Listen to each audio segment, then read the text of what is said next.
Most of us grew up with iconic characters such as this Master Chief character. This is the 3D printed helmet model that I downloaded from the Galactic Armory guy. It's a solid model. I think it printed great. I dropped it from like 5 feet the other day and it did not crack. To the original designer, kudos to you. It is holding up fantastically. I've always wanted from a young age to be able to sculpt or paint or even sketch these characters from film and video games and, you know, comic books, whatever it is. I just thought that that was some sort of superpower. And for the longest time, for most of my life, I'm nearing 40. I've never believed that I had the ability to do that until I got a VR headset. That's right. I'm always talking about the VR headsets. This is the Metaquest 3. It is a fantastic VR headset for anybody to start with. And the comfort strap, battery pack that I have attached to it is a no-brainer. You must get one of these if you want to be able to enjoy sculpting and painting on the go. That's right. It's all alone, standalone in this headset. You can download it. It's very affordable. I've been using Shapelab to sculpt things. Like this Batman sculpture, okay? I use Adobe Medium, Shapelab to do things like that. And recently I picked up Vermillion VR, the oil painting app. It is fantastic. Now, I am a complete and total beginner. I made a video recently about how I had a very positive experience learning how to paint like Bob Ross, following his tutorial and taking a few tips from the Vermillion tutorial videos. And it turned out way better than I ever expected. And now I want to make a shift towards, you know, seriously learning how to paint. That was my little gateway drug, if you will. So I opened up Vermillion and I started to paint away. Now you can see in the first iteration, the first go that I had at this, it was not leveled. It was not straight. It was a little crooked, as you can see. It was very rough. I had no idea what I was doing. I was just trying to slap paint onto that virtual canvas, and I was using the biggest brushes possible. And I think the paint was a little thick. It was on the thick side. I had no idea what I was doing. So then I took a step back and I thought, you know, how can I get this better? How can I make this better? And then I remembered there is a tool included in Vermillion that helps you to get better lines, better edges, Papa John's pizza. Now, to do this trick, you're going to need a controller. Oh, there's mine. It is in my Chameleon VR holster for the controllers. That's right. If it's the 2, the 3, and the 3S, you just plop them in there. Okay, this is a 3D printed product. This is 3D printable. You can download and 3D print your own from Colts 3D. I also have it on Etsy, and you can find these on TikTok Shop as well. If you don't need it, that's okay. That's fine. You know, you wear it like a fanny pack. Belt goes through here. I'm going to plug this thing forever. So if we unholster this controller, you can take a look. There is a button.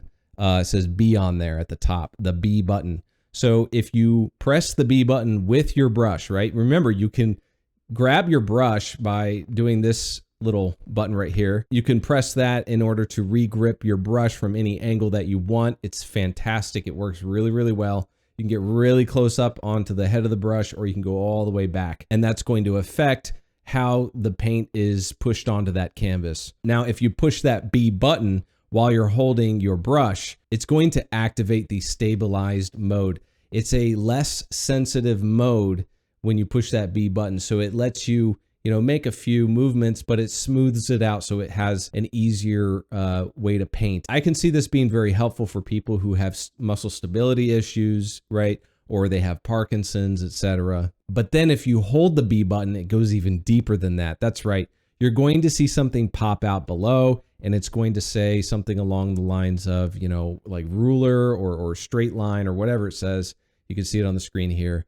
And that's going to pop up a projection of the line that the brush is going to only move along. It's going to be magnetically stuck along that line. So no matter how much you move it, it's only going to go on that line. So you need to make sure that your angle of your brush is just the way you want it. If not, you can always click the undo button, right? I use that all the time. And this is how you can get those nice crisp edges. You can see the before and then you can see the after. I was able to balance it out, make it look a little more, flat on view of the depiction of the helmet. And I still didn't know really what I was doing with the values, but you can see I painted over some of my mistakes, the wrong color scheme that I had chosen. I had learned that what I was supposed to be doing was getting different shades of green and kind of tan and brown, if you will. But I'll be covering that in an upcoming video. And so after you get that brush just right, and then you go along that line, it's going to give you a very nice, crisp cut edge. And it's the edges that help it to really pop. When you get the edges of some of the details, it really makes your painting to stand out. I mean, just look at the one I tried to do before. It was not popping out. Now, there is another part of this feature. If you look below, you can select with the trigger, you can highlight and select the other option. And you notice it says wrist. Wrist means that it anchors the movement of the brush to a central point. So the back of the brush is going to be stuck where your wrist would be. Now, this wrist action is going to be very handy if you need that centralized anchor point in order to make some of those fluffy clouds and have kind of like a circular, a really locked in circular motion. And if you try to do it without this feature, it's very, very difficult. It tends to look a little shaky. So I highly recommend adding this to your routine, to your workflow. This is what really made it a game changer for me. This simple little feature is going to make your painting so much better. So I'm not quite finished with this first iteration. This is my first go at it of the Halo helmet. I actually want to redo it a few times until I get it really, really good.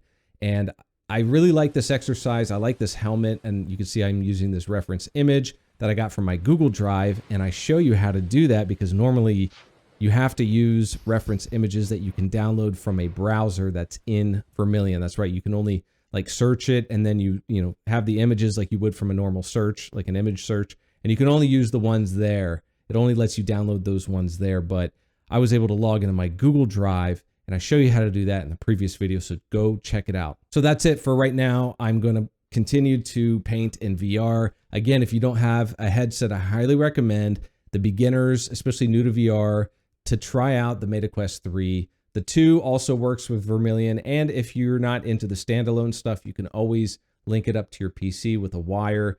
The newer ones have the AirLink feature. Some people are mixed about that. There's a little bit of a delay I've noticed, but it's still pretty good.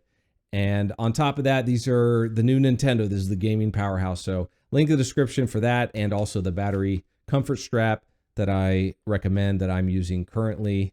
They're really great. It's a great time to get into art, and this has been a game changer to lower the barrier to entry for me personally, and to finally explore my creativity. I talked about it in the previous video, all the dumb stuff that I was able to make with the VR headset, okay? I sculpted all this stuff, and it turned out way better than I ever dreamed possible. So get excited, get a headset, get sculpting, get painting, and I'll see you in the next video.